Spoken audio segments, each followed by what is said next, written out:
ત્યારે પૂજા કરજો રે બીજું હરી માટે રાખજો. તુલસીને ક્યારે પૂજા કરજો રે બીજું હરી માટે રાખજો.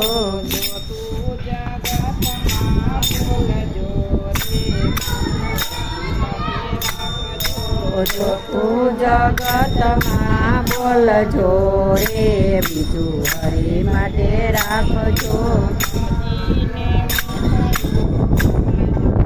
જગતમાં બોલજો રે બીજું હરી માટે રાખજો. સમજીને મુખડું ખોલજો રે બીજું હરી માટે રાખજો.